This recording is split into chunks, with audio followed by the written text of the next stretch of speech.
Good morning विद्यार्थियों।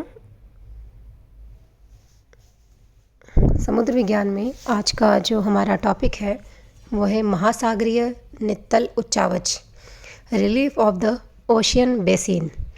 Globe के लगभग 3/4 भाग पर जलमंडल का विस्तार पाया जाता है। पृथ्वी का धरातल जल व स्थल से मिलकर बना है।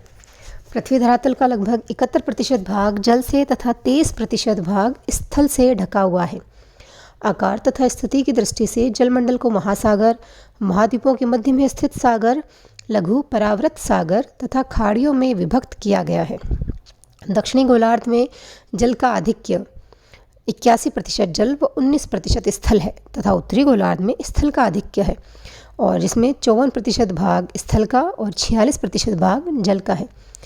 आप जैसे देखते हैं अपने आसपास कि स्थल भाग पर विभिन्न प्रकार के उच्चावच मिलते हैं, जैसे पर्वत है, पठार है, मैदान है, खाई है, गर्त है, ऐसा कुछ भी जो आपको स्थल भाग पर दिखाई देते हैं, जैसा आपको सामने दिख रहा है। उसी प्रकार महासागरीय तली के उच्चावच में भी भिन्नता पाई जाती है। हम इसके बारे में बात इसलिए नहीं करते कि ये हमें दिखाई नहीं देते, लेकिन फिर भी महासागरीय नितल के जो भाग हैं, धरातल के भाग, वहाँ पर भी महासागरों के अंदर भी उच्चावच पाए जाते हैं। समुद्री पैंदे से लगातार उठी श्रेणी को तो कटक कहा जाता है। चौड़ा व चपटा उठा हुआ भाग हो उसे पठार कहते हैं और गहरे गड्ढे हों उन्हें खाई कहते हैं।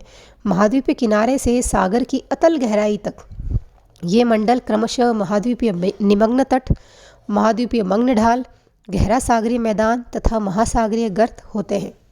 वैसे आपके जो यूनिवर्सिटीज़ के एग्ज़ाम होते हैं उसमें अटलांटिक महासागर नित्तल उच्चावच, हिंद महासागरीय नित्तल उच्चावच और प्रशांत महासागरीय नित्तल उच्चावच के बारे में प्रश्न किया जाता है।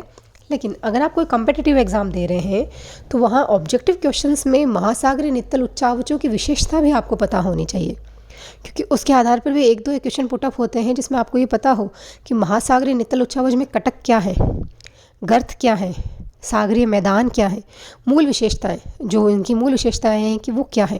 तो सबसे पहले हम बात कर रहे हैं महाद्वीपीय निमग्न तट। देखिए शब्द पे ध्यान दीजिएगा, महाद्वीपीय। अब जैसे आपके क्वेश्चंस में आया महाद्वीपीय निमग्न तट, तो आप ये सोच लेते हैं कि महाद्वीप है इसलिए कहीं स्थल पर होगा, क्योंकि शब्द है महाद्वीपीय निमग्न तट। लेकिन समुद्र तट से संलग्न महाद्वीप का वह भाग जो कि समुद्र में निमज्जित मतलब डूबा हुआ होता है, मतलब जहाँ पर सागर शुरू होता है महाद्वीप खत्म होता है, वो वाला भाग महाद्वीपीय निमग्न तट कहलाता है। 100 फैदम अथवा 200 मीटर की गहराई रेखा को मग्न तट की सीमा माना जाता है। इसका ढाल अत्यंत समतल होता है तथा सामान्य रूप से 1 डिग्री का ढाल माना जाता है। देखिए 2 विशेषताएं। सबसे पहली विशेषता आई कि महाद्वीप का वह भाग जो सागर में डूबा हुआ हो, मतलब जहाँ महाद्वीप खत्म हो और सागर शुरू हो। पहला, ढाल मंद होना चाहिए। कितना? 1 डिग्री। 1 डिग्री ढाल होगा। इसकी चौड़ाई 70 किलोमीटर से 300 किलोमीटर तक हो सकती है। महासागरीय नित्तल के क्षेत्रफल के 8.6% भाग पर मग्न तट पाए जाते हैं। अब विशेषताओं की बात करें तो समुद्रों का अति मंद ढाल वाला भाग होता है जो महाद्वीपों के चारों ओर फैला होता है। कह सकते हैं जैसे कोई टापू है या महाद्वीप है, स्थल भाग है, उसके चारों ओर अगर पानी है तो वो भाग जहाँ पानी शुरू होता है और महाद्वीप खत्म होता है वो पूरा भाग निमग्न तट कहलाएगा।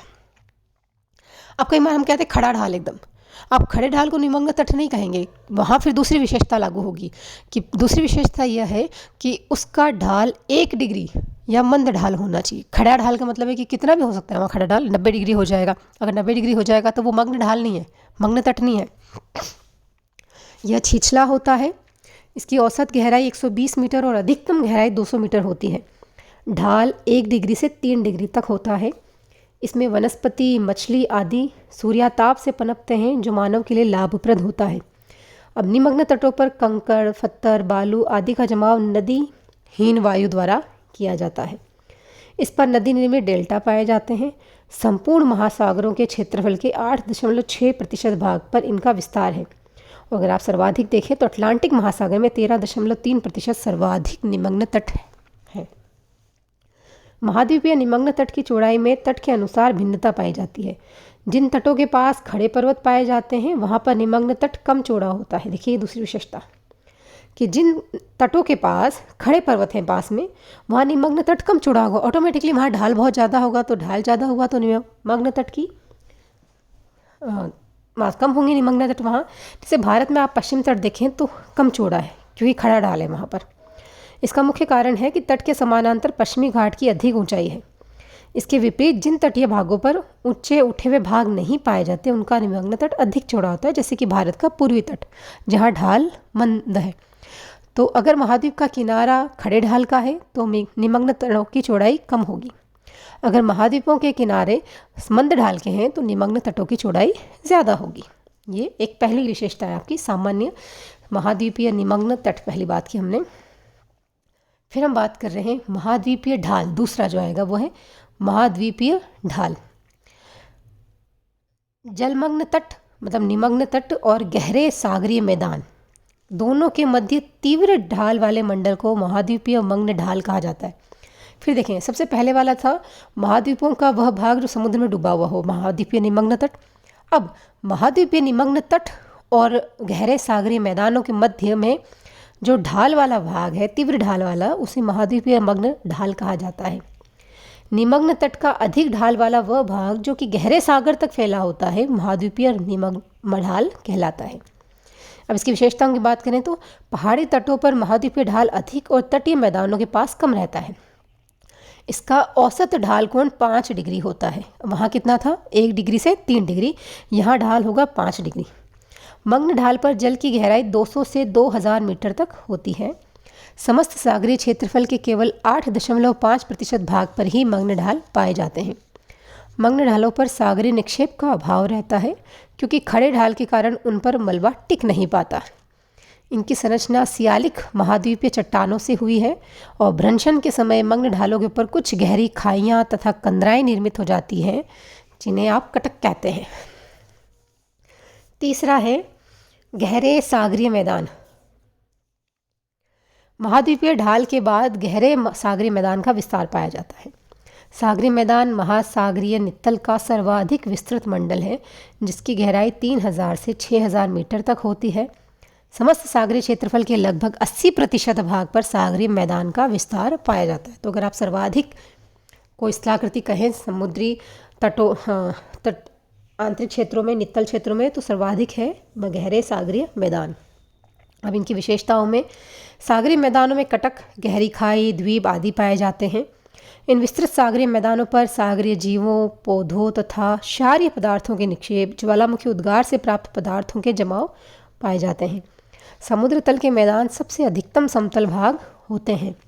और उसके बाद है आपका चौथा और अंतिम नित्तल उच्चावच है महासागरीय गर्त। महासागरीय गर्त महासागरों के सबसे गहरे भाग हैं, जो महासागरीय नित्तल के लगभग 7% भाग पर फैले हैं। इनके ढाल खड़े, तीव्र तथा तली संकीर्ण, जैसे आप सामान्य भाषा में कह सकते हैं खाई है।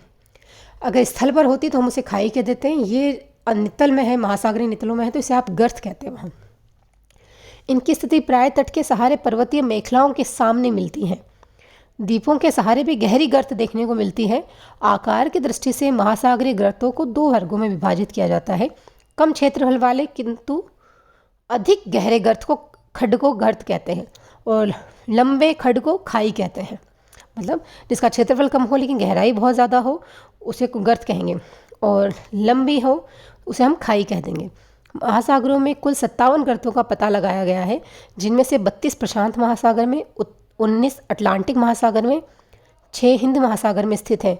विश्व की सबसे गहरी गर्त मेरियाना ट्रेंच है, जो कि पश्चिमी प्रशांत महासागर में फिलीपींस के पास है, जिसकी गहराई है 11.02 किलोमीटर। तो इस तरह आपने महासागरीय नित्तल उच्चावचों के बारे में पढ़ा, जिसमें पहला है महाद्वीपीय निमग्न तट, महाद्वीपों का वह भाग जो सागर में डूबा रहे, ढाल 1 से 3 डिग्री, ये आपको याद रखना है जो ज़रूरी है। फिर है महाद्वीपीय ढाल, यहाँ भी महाद्वीपीय ही है, शब्द का ध्यान रखिए, ये भी महाद्वीपीय ही है। तो वो भाग जो महाद्वीपीय निमग्न तट और सागरीय मैदानों के बीच में हो, ढाल होना चाहिए 5 डिग्री।